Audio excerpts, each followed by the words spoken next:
Welcome back everyone. ये जो होने वाली है लास्ट वीडियो होने वाली है एज़्योर फंडामेंटल सीरीज़ की। इस वीडियो में हम सारे टॉपिक कवर कर लेंगे। तो जितने भी आपने पुराने आई थिंक 6 वीडियोस पहले रिलीज़ हो चुकी है और ये 7th जो होगा वो फाइनल वीडियो होगा। इसके बाद जो है आप ऑलमोस्ट जो एज़्योर फंडामेंटल्स के जितने भी कॉन्सेप्ट होते हैं उसका पता आपको इन सारी वीडियो से लग जाएगा। इसके अलावा कुछ कोशिश करेंगे नेक्स्ट वीडियो में कुछ जो है बेसिक क्वेश्चन आंसर वगैरह बना ले, ताकि आपको एक एग्ज़ाम का भी थोड़ा सा आइडिया लग जाए। ठीक है। और ये वाला जो लेसन होने वाला है ये मोस्टली जो है प्रैक्टिकल होगा, हैंड्स ऑन टाइप का होगा, क्योंकि इसमें जो टॉपिक है वो अगर मैं सिर्फ आपको थियोरेटिकल समझाऊंगा तो वो ज़्यादा अच्छे से समझ नहीं आएंगे। तो इसलिए आपको जो है मैं आपको दिखाऊंगा कैसे क्या होने वाला है इस वीडियो में। लेकिन एक चीज़ आप ध्यान में रखिए, आपको ज़रूरी नहीं है कि अगर आप एज़्योर फंडामेंटल्स कर रहे हो तो आप भी ये सारी एक्टिविटीज़ जो मैं अभी करने जा रहा हूँ ये आप करो, क्योंकि कोई एज़्योर फंडामेंटल्स जो है वो हैंड्स ऑन वाला कोर्स नहीं है। ठीक है। ये बहुत ही मतलब आपको बेसिक अंडरस्टैंडिंग चीज़ों की होनी चाहिए, लेकिन कोई हैंड्स ऑन या प्रैक्टिकल टाइप के या कोड लेवल टाइप के आपको क्वेश्चन नहीं आते इसमें। ठीक है। तो लास्ट वीडियो में हमने कवर कर लिया था अपना first topic which is describing cost management in Azure. अब हम जो है नेक्स्ट टॉपिक की तरफ मूव करते हैं which is about describing features and tools in Azure for governance and compliance. ठीक है। आपको पता है कि बहुत सारी जो डिफरेंट कंट्रीज़ हैं उनकी अपनी अपनी जो है गवर्नेंस या जो है कंप्लायंस के स्टैंडर्ड होते हैं, या एंटरप्राइज को में सिक्योरिटी को लेकर काफ़ी सारे स्टैंडर्ड्स बने हुए हैं आईएसओ से रिलेटेड। तो ये सब जो चीज़ें हैं उसको कैसे हम एज़्योर में मैनेज करते हैं। ठीक है। तो उसके लिए जो सबसे पहला कॉन्सेप्ट है उसकी बात करते हैं। सबसे पहले है blueprints. Okay, purpose what is the purpose of Azure blueprints. तो आप क्या है ब्लूप्रिंट्स एक बना सकते हो उस, और वो ब्लूप्रिंट को आप एक सब्सक्रिप्शन में डिप्लॉय कर सकते हो। तो उसके बाद जो भी आपके रिसोर्सेज बनेंगे वो सारे जो हैं उस ब्लूप्रिंट के हिसाब से बनेंगे। तो फॉर एग्ज़ाम्पल आपने लेट्स से ये बोलना है कि जो जितने भी मेरे रिसोर्सेज बने वो सारे के सारे रिसोर्स जो हैं वो आईएसओ कंप्लायंट को फॉलो करें। ठीक है। तो उस केस में आप क्या करोगे, आप एक ब्लूप्रिंट बनाओगे। ब्लूप्रिंट के अंदर जो कंप्लायंस होंगे जिसको हम बोल रहे हैं कंप्लायंस वगैरह डालोगे, उसको एक्चुअली आर्टिफैक्ट्स बोला जाता है। ठीक है। आर्टिफैक्ट्स में जो है आप ये सारी चीज़ें डाल सकते हो, रोल असाइनमेंट से रिलेटेड, पॉलिसी असाइनमेंट से रिलेटेड, या जो रिसोर्स मैनेजर टेम्पलेट्स या रिसोर्स ग्रुप्स, ये सारी चीज़ें जो हैं वो सब आप डाल सकते हो। एक बार अगेन मूव ऑन करते हैं, इसको मैं दिखाता हूँ आपको यहाँ पे कैसा लगता है क्लाउड में। हम लोग यहाँ पे ब्लूप्रिंट करके सर्च कर सकते हैं। ठीक है। तो जब आप ब्लूप्रिंट पे जाएंगे तो आपको कुछ ऐसा इंटरफेस मिलेगा। यहाँ पे सबसे पहले हमें एक ब्लूप्रिंट बनाना है, तो हम जाते हैं क्लिक करते हैं क्रिएट अ ब्लूप्रिंट, और यहाँ पे आप देख सकते हैं या तो जो हम बिल्कुल फ्रेश जो है ब्लैंक ब्लूप्रिंट बना सकते हैं। अदरवाइज़ जैसा मैंने आपको बताया बहुत सारे जो हैं ब्लूप्रिंट ऑलरेडी बने हुए हैं जो स्टैंडर्ड जो एंटरप्राइज वगैरह फॉलो करती है। फॉर एग्जांपल यहाँ पे जैसे हम ISO 27001 जो पॉलिसीज़ कंट्रोल्स होते हैं उनको इन्फोर्स करना चाहते हैं, तो हम ये वाला ब्लूप्रिंट लेकर चलते हैं। और अगेन हमें लोकेशन बताना है। Location is going to be subscription location. तो इसमें जो मैंने सब्सक्रिप्शन बनाया था पे एज़ यू गो वो वाला सेलेक्ट कर लिया। आप अगर फ्री टियर पे हो तो यहाँ पे फ्री टियर या कोई भी जो भी आपका सब्सक्रिप्शन नेम है वो आप यहाँ पे आपको दिख जाएगा, वो सेलेक्ट कर सकते हो। अगेन ये जो ब्लूप्रिंट बना रहे हो उसकी कुछ डिटेल आपको देनी है, वो डिटेल यहाँ पे दे सकते हो। यहाँ पे मुझे ये सब कुछ खास करने की ज़रूरत नहीं है। हमने रिसोर्स नेम नहीं डाला है तो इसको मैं डेमो ब्लूप्रिंट बोलता हूँ। ठीक है। और मूव ऑन करते हैं नेक्स्ट पे। नेक्स्ट स्टेप पे देख रहे हो आप, हमें आर्टिफैक्ट बोल रहा है, कौन से आर्टिफैक्ट हमें चाहिए। तो इस केस में जैसे हम ले लेते हैं deploy log analytics agent for Linux VM। ये वाला हम आर्टिफैक्ट ले लेते हैं और इसको सेव करते हैं। अगर आपको कोई वैल्यू यहाँ पे चेंज करनी है तो आप इसको अनचेक करके वैल्यू यहाँ पे चेंज कर सकते हैं। ठीक है। इसको करते हैं सेव। अगेन आपको बहुत ज़्यादा इस पे टाइम स्पेंड करने की ज़रूरत नहीं है। इसको करते हैं सेव ड्राफ्ट।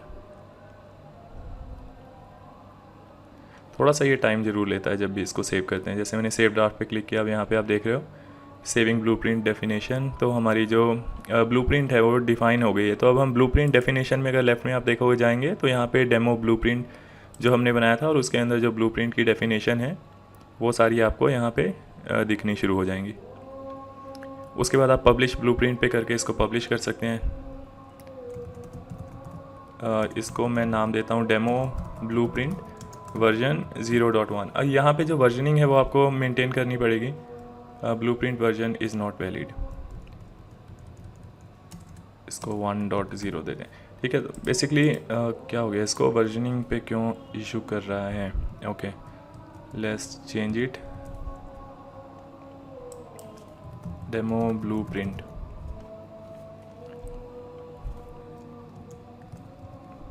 ओके, यहाँ पे आई थिंक मुझे ये जो डॉट वगैरह मैं यूज़ कर रहा हूँ इसलिए नेमिंग में इशू दे रहा है। ठीक है, हम इसको डेमो ब्लूप्रिंट का नेम देते हैं और इसको पब्लिश कर देते हैं। अब यहाँ पे जो ब्लूप्रिंट है वो पब्लिश हो चुका है। तो यानी कि जो भी अब आप रिसोर्स बनाओगे वो सारे रिसोर्स जो हैं, ये सारे जो पॉलिसीज़ हैं इसको फॉलो करेंगे, एडहेयर करेंगे। तो ऐसे जो है आप जो है अपने पूरे बिकॉज लेसे आप अपने सब्सक्रिप्शन के अंडर 1000 ऑफ सर्विसेज एप्लीकेशन वगैरह क्रिएट करोगे और आप सबके लिए कोई एक स्टैंडर्ड एनफोर्स करना चाहते हो, तो वो चीज़ आप करोगे यूजिंग ब्लूप्रिंट्स के अंडर जैसा मैंने आपको बताया हमने क्रिएट किया था आर्टिफैक्ट्स। ठीक है, तो यहाँ पे जैसा कि मैंने आपको दिखाया ये एक सिंपल सी हायरार्की होती है। ब्लूप्रिंट के अंदर होते हैं आर्टिफैक्ट्स। अब आर्टिफैक्ट किस टाइप के हो सकते हैं, जैसा हमने देखा या तो रोल असाइनमेंट से रिलेटेड हो सकते हैं, पॉलिसी असाइनमेंट से रिलेटेड हो सकते हैं, अजियो रिसोर्स मैनेजर टेम्पलेट से रिलेटेड हो सकते हैं, रिसोर्स ग्रुप से रिलेटेड हो सकते हैं। तो अभी जो हमने इन्फोर्स किया था वो था पॉलिसी असाइनमेंट से रिलेटेड। अब बात करते हैं पॉलिसीज़ क्या है। ठीक है, तो पॉलिसीज़ अगेन ये भी बहुत स्ट्रेट फॉरवर्ड टॉपिक है। पॉलिसी को आप ऐसा समझ लीजिए कि आपने जो है कोई सेट ऑफ रूल डिफ़ाइन कर दिए और आप चाहते हैं सेट ऑफ रूल जो है आपके अक्रॉस सारे क्लाउड एनवायरनमेंट के लिए फॉलो हो। जैसे फॉर एग्जांपल अगर आप कोई भी सर्वर बनाते हो तो आप चाहते हो यार इसकी जो है पासवर्ड पॉलिसीज़ डिफाइंड हो। फॉर एग्जांपल कोई भी सर्वर ऐसा ना हो जहाँ पे पासवर्ड रीसेट ना होता हो एवरी 45 डेज़। ठीक है, या पासवर्ड चेंज की पॉलिसी हो या पासवर्ड की मिनिमम लेंथ की पॉलिसी हो या उस टाइप की जो चीज़ें हैं, तो उसके लिए आप क्या करते हैं, पॉलिसी डिफाइन करते हैं। पॉलिसी के अंडर इनिशिएटिव्स क्रिएट करते हैं और वो इनिशिएटिव इस टाइप के हो सकते हैं। तो पासवर्ड पॉलिसी, वीएम साइजिंग, बहुत मतलब ये थाउजेंड्स ऑफ डिफरेंट इनिशिएटिव्स हैं। आप वो सारे जो भी आप मतलब बेस्ड ऑन योर नीड आप यूज़ कर सकते हैं। यहाँ पे अगेन एक बार मैं आपको दिखाता हूँ। यहाँ पे हम लोग चलते हैं, सर्च करते हैं पॉलिसी, और पॉलिसी पे सर्च करोगे तो सर्विसेज के अंदर आपको पॉलिसी दिख रहा है। पॉलिसी आपने सेलेक्ट किया, यहाँ पे बाय डिफ़ॉल्ट आप देखोगे तो यहाँ पे ये वाली ASC डिफ़ॉल्ट पॉलिसी एक अप्लाइड है। इस पॉलिसी के अंदर अगर हम जाकर देखें तो ये हमें बताएगा कि इस पॉलिसी के अंदर ये सारे बेसिकली जो डेफिनेशन है या इनिशिएटिव्स हैं वो सारे यहाँ पे हैं, और हमें ये बता रहा है कि जो हमारा सब्सक्रिप्शन है वो किस पॉलिसी के अगेंस्ट कंप्लायंट है, किस पॉलिसी के अगेंस्ट नॉन कंप्लायंट है। तो फॉर एग्जांपल अगर आपने पासवर्ड पॉलिसी का लगाया होता कि जैसे जो भी सर्वर है उसके पासवर्ड चेंज होने चाहिए, जो भी सर्वर है या यूज़र है उसके पासवर्ड चेंज होने चाहिए, तो अगर वो पासवर्ड चेंज नहीं होता तो आपको नॉन कंप्लायंट यहाँ पे दिखाता, फिर जो है आप फर्दर एक्शन ले सकते हो। या उस टाइप यानी हमें जो पॉलिसी बनानी है तो उसको हम ऐसे यहाँ पे पॉलिसी में जाके ग्लोबल टाइप की पॉलिसी बना लेंगे, ताकि जो पूरे वो पॉलिसी को हम ईजिली सारे क्लाउड एनवायरनमेंट पे या जितने भी क्लाउड रिसोर्सेज हैं उस पर एनफोर्स कर सकें, क्योंकि आप सिंगल सर्वर बाय सर्वर जो है पॉलिसी वगैरह नहीं बनाओगे। क्या, तो ये हो गया अपना पॉलिसी। अब चलते हैं, देखते हैं नेक्स्ट टॉपिक जो है वो है about describing the purpose of resource locks. तो अब आप देख रहे होगे क्लाउड में रिसोर्स बनाना कितना इजी है। आपने सिंगल क्लिक पे आपने मतलब कॉन्फ़िगरेशन वगैरह बताई, आपने क्रिएट पे क्लिक किया और जो है आपका वर्चुअल मशीन क्रिएट हो गया। और ऐसे ही इतना ही इजी है एक्चुअली रिसोर्स को डिलीट करना भी। तो उसमें क्या होता है कि एक्सीडेंटल डिलीट होने के, रिसोर्स के एक्सीडेंटल डिलीट होने के चांसेस जो हैं वो बढ़ जाते हैं। फॉर एग्जांपल यहाँ पे हम देखते हैं, जैसे मैंने स्टोरेज अकाउंट में मैं गया और यहाँ पे हम देखें तो 2 डिफरेंट स्टोरेज बने हुए हैं।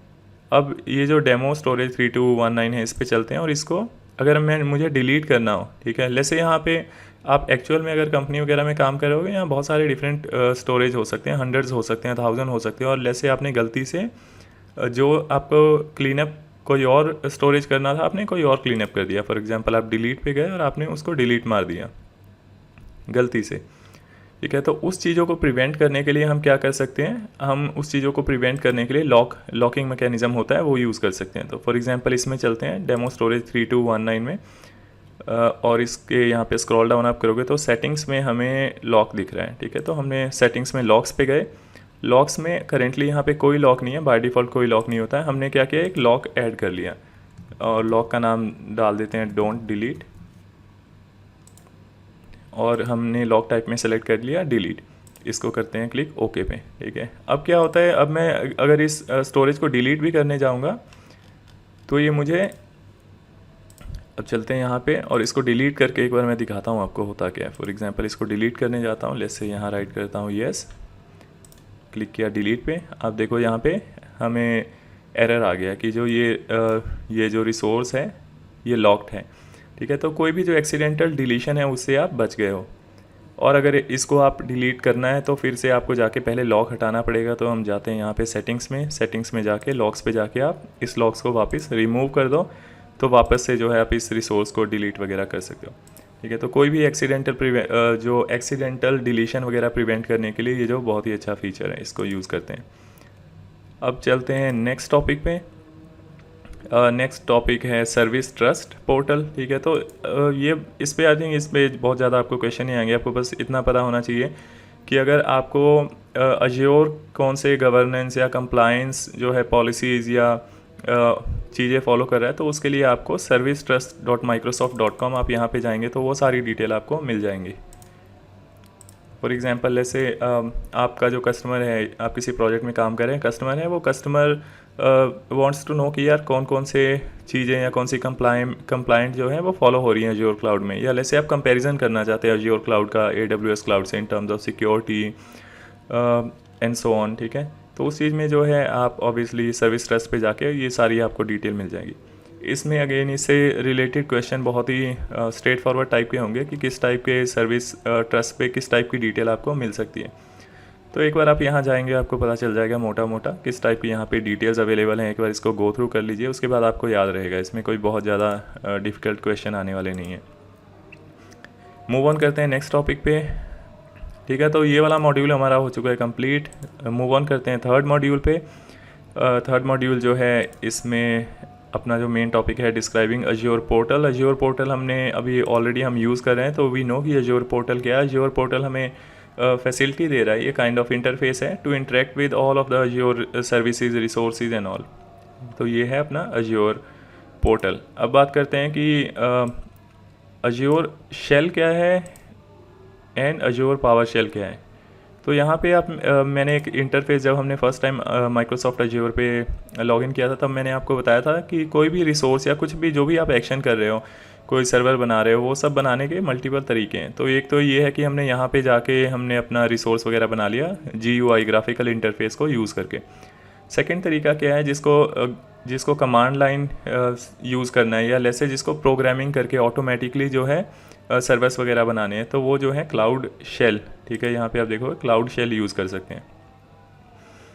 अब क्लाउड शेल वगैरह यूज़ करने के रीज़न क्या हैं, तो उसके बहुत से रीज़न हो सकते हैं।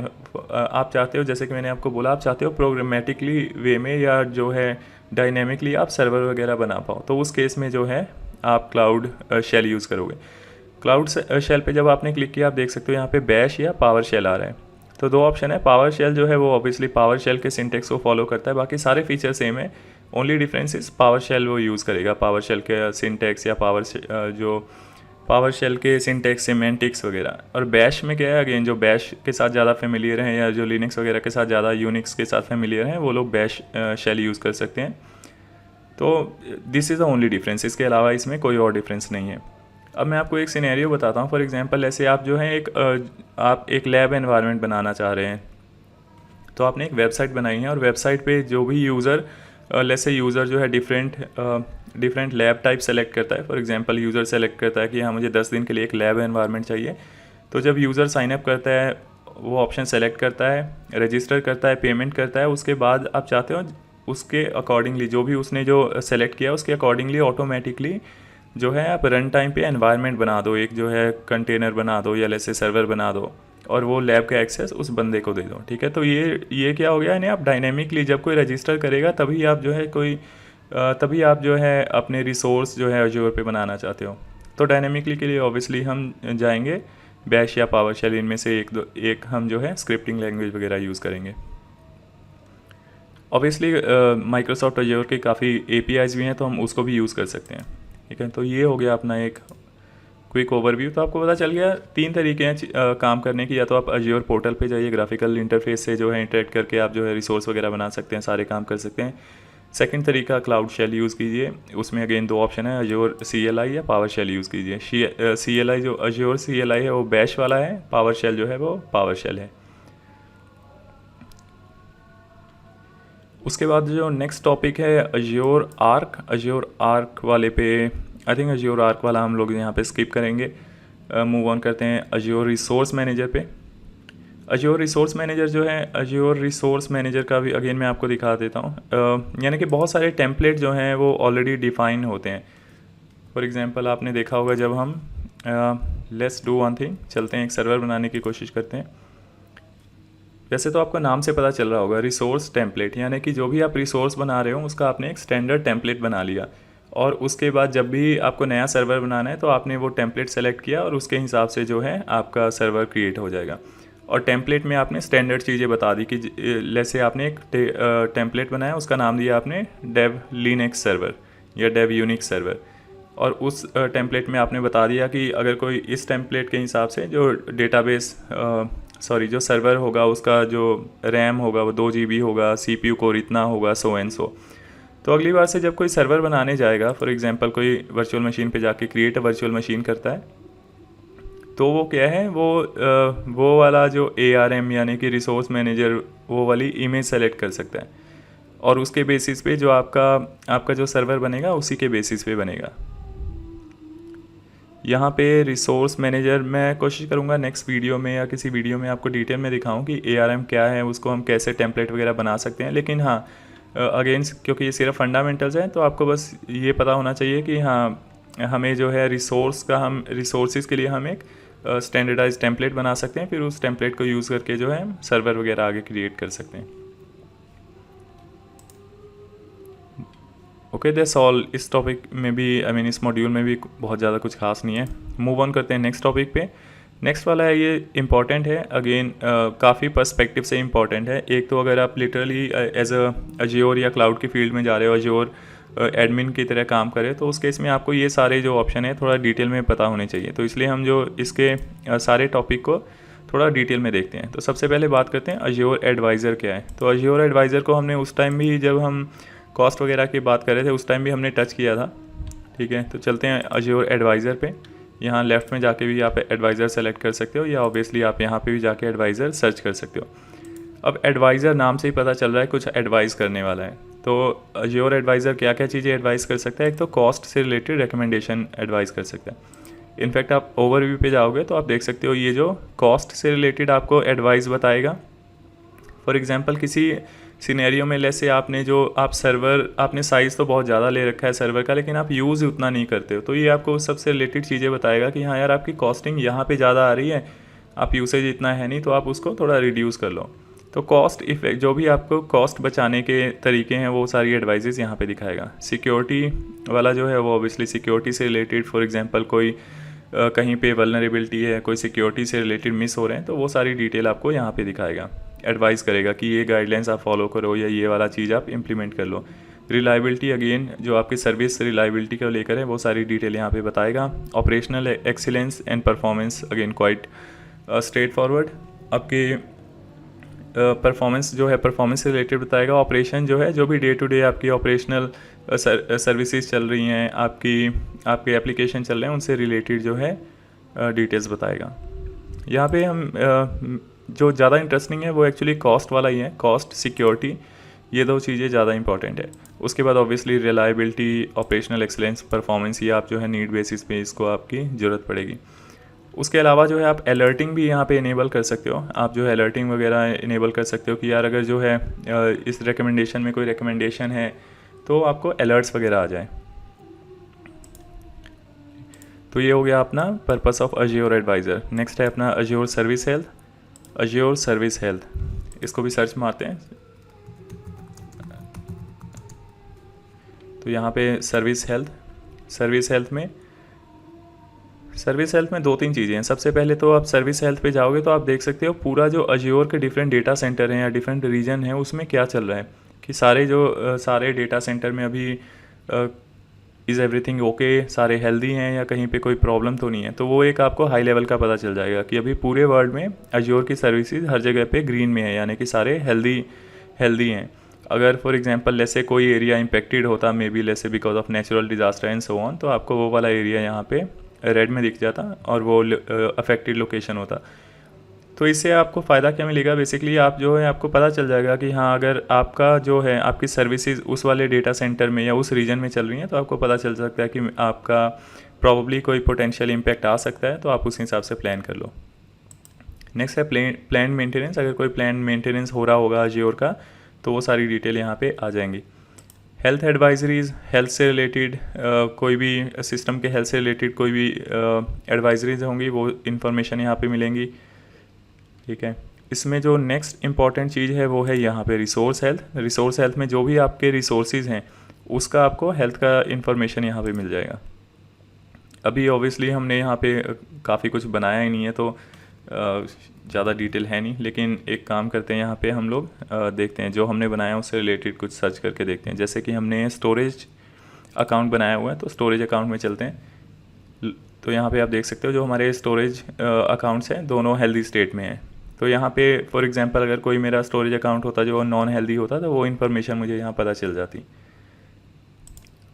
ऑब्वियसली अगर ये सारी चीज़ें आप manually day to day monitor नहीं कर सकते तो उसके लिए आप क्या करोगे, आप हेल्थ अलर्ट लगा सकते हो। तो फॉर एग्जांपल कोई भी सर्विस अगर अनहेल्दी है तो आपको अलर्ट आ जाएगा उसका। तो वो ये सारे ऑप्शन आप जो है सर्विस हेल्थ अलर्ट में कर सकते हो। Next, describing Azure monitor. Azure monitor पे एक बार चलते हैं क्विकली। या तो आप सीधा मॉनिटर भी लिख सकते हो, आपको जो है मॉनिटर लिखते ही सर्विसेज में सबसे ऊपर मॉनिटर मिल गया। यहाँ पे आप मॉनिटर बहुत स्ट्रेट फॉरवर्ड है, नाम से पता चल रहा है कि यहाँ पे मॉनिटरिंग हम चीज़ों की मॉनिटरिंग कर रहे हैं। ठीक है, तो आपको यहाँ पे क्विकली जो है आप ऑब्वियसली मतलब हर चीज़ की जो भी आपने सर्विसेज बनाई हैं उन सबको मॉनिटरिंग पे लगा के रखना चाहोगे और अलर्ट भी उसके एनेबल करना चाहोगे। फॉर एग्जांपल अगर कोई सर्विस डाउन होती है, यू वांट टू नो कि हाँ यार उसके मुझे अलर्ट मिले, या फिर कुछ कई बार क्या होता है आप चीज़ों को एनालाइज करना चाहते हो, तो वो सारी चीज़ें जो हैं सारे काम जो हैं हम मॉनिटरिंग से करेंगे।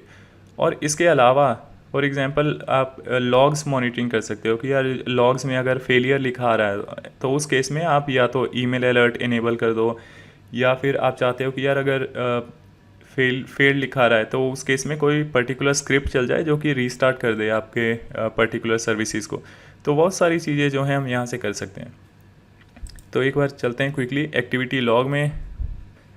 एक्टिविटी लॉग में जो भी आपके एक्टिविटी से रिलेटेड लॉग्स हैं वो आपको पता चल जाएगा। तो जैसे कि हमने पुराने लेसन्स वगैरह में देखा था कि सारे नोटिफिकेशन हम यहाँ पे देख रहे थे, लेकिन अगर आपको सारा कंसोलिडेटेड देखना है तो वो चीज़ आपको एक्टिविटी लॉग में पता चल जाएगी। अब यहाँ पे देख सकते हो एक्टिविटी लॉग में जो जो एक्शन मैंने इस क्लाउड पे अब तक परफॉर्म किए हैं वो सारे एक्शंस का यहाँ पे ट्रैक है। अब इसको जो है मैं यहाँ डाउनलोड एज ए CSV कर सकता हूँ, मैं देख सकता हूँ कि किसने क्या किया है। फॉर एग्जांपल अगर आपके पूरे अज्योर एनवायरनमेंट में किसी ने कोई डिस्क डिलीट कर दी है या किसी ने कोई वर्चुअल मशीन डिलीट कर दिया है और आपको जो है आपका कस्टमर आपको बोलता है कि यार पता करो किसने डिलीट किया, या फिर let's say as a administrator आप जो है उसको देखना चाहते हो कि ये जो रिसोर्स है वो किसने डिलीट किया है, तो आप जाओगे एक्टिविटी लॉग में और यहाँ से आपको उसकी डिटेल मिल जाएगी। यहाँ पे फॉर एग्जांपल जो है आपको पूरी कंप्लीट डिटेल मिल गई है। और ऐसे ही अगर किसी ने कोई क्रिएट किया है उस सब की डिटेल भी आपको यहाँ पे मिल जाएगी। नेक्स्ट मूव ऑन करते हैं अलर्ट्स पे। अलर्टिंग वगैरह आप इनेबल कर सकते हो, बहुत वास्ट फीचर हैं अलर्टिंग में। ठीक है, और जो भी आपने अलर्टिंग लगाई होगी उसके बेसिस पे ऑब्वियसली आपको पता चल जाएगा आपके कितने अलर्ट्स हैं, किस टाइप के अलर्ट्स ओपन हैं। मैट्रिक्स जो है I think matrix is not required. Logs में कुछ इंपॉर्टेंट है कि नहीं एक बार देख लेते हैं। आई थिंक लॉग्स एनालिटिक्स ये सारी चीज़ें आप कर सकते हो, लेकिन from Azure fundamental perspective I think ये सारी चीज़ें जो हैं इतनी ज़्यादा रिक्वायर्ड नहीं होंगी। आपको जो है मेनली हाँ इनसाइट्स वाले में अगेन जो है आपकी सर्विसेज से रिलेटेड जो आपको इनसाइट्स चाहिए वो सारे मिल जाएंगे। फॉर एग्जांपल स्टोरेज अकाउंट मैंने बनाया तो स्टोरेज से रिलेटेड इनसाइट्स पे मैं जाता हूँ तो वो सारी डिटेल मुझे मिल जाएंगी यहाँ पे। फर्स्ट टाइम जब आप ये कोई भी डैशबोर्ड वगैरह या एनालिटिक्स का यूज़ करते हो उसमें थोड़ा बहुत जो है टाइम लगता है, तो वो चीज़ आपको ध्यान में रखना है। अब यहाँ पे आप देख सकते हो मैंने दो ये जो स्टोरेज अकाउंट बनाए थे उसमें कब ट्रांजैक्शन हुआ, क्या हुआ, वो सारी डिटेल आप यहाँ पे देख सकते हो। ठीक है, तो ये हो गया अपना बहुत स्ट्रेट फॉरवर्ड जो भी सॉरी नॉट स्ट्रेट फॉरवर्ड, मतलब इसको अगेन आप जो है ज़्यादा से ज़्यादा कॉम्प्लेक्स कर सकते हो डिपेंडिंग ऑन कि आपकी रिक्वायरमेंट क्या है। तो वो सारा काम जो है वो मॉनिटरिंग सेक्शन में हम लोग करते हैं। तो बेसिकली पूरे क्लाउड में क्या चल रहा है, क्या हो रहा है, वो कुछ भी मॉनिटर करना है तो हमें वो चीज़ करना है मॉनिटर वाले सेक्शन पे आकर। तो that's all, I think we have covered most of the key topics. जितने भी मेन टॉपिक्स थे वो सारे हमने कवर कर लिए, और इसके साथ ही जो अज्योर फंडामेंटल्स का कोर्स है वो ऑलमोस्ट हमारा कंप्लीट हो गया है। यहाँ पे क्या है, थोड़ा बहुत हम ऐड ऑन कर सकते हैं, हम मे बी जो है देखते हैं, अगर टाइम मिलता है तो नेक्स्ट वीडियो में मैं कुछ क्वेश्चंस वगैरह बनाऊँगा ताकि आप उस क्वेश्चन के हिसाब से कुछ प्रैक्टिस कर सको। बाकी एक काम ज़रूर करना, ये जो सर्टिफिकेशन वाला है इसको सिर्फ सर्टिफिकेशन की पर्सपेक्टिव से मत देखना, कोशिश करना हर चीज़ के आप डिटेल में जाओ। अगर आप अज्योर फंडामेंटल्स करने के बाद अगर कोई जॉब वगैरह करने की सोच रहे हो तो कोशिश करो हर चीज़ की डिटेल में जाओ, कुछ एक्चुअल में क्रिएट करो। ठीक है, कोई सर्वर बनाओ, उसके ऊपर कोई एप्लीकेशन बनाओ, उसके जितने भी फीचर्स हमने क्लाउड के डिस्कस किए हैं उसको चेक करो। कॉस्ट से रिलेटेड जो इंपॉर्टेंट चीज़ें हैं उसको चेक करो, ठीक है, कॉस्ट मैनेजमेंट का। मॉनिटरिंग से रिलेटेड जो इंपॉर्टेंट ऑप्शन है उसको यूज़ करो। उसके बाद जो स्टोरेज हमने यूज़ किया है, वर्चुअल मशीन हमने यूज़ किया है, तो ये सारे जो बेसिक चीज़ें हैं वो तो आपको बहुत अच्छे से पता होनी चाहिए, because as a beginner at least ये सारी चीज़ें आपको अच्छे से पता होनी चाहिए, तभी जो है आपको बिगिनर लेवल की कोई जॉब वगैरह मिल सकती है, as a let's say Azure admin, उस टाइप की जॉब। तो दैट्स इट गाइस, मिलते हैं अगली वीडियो में।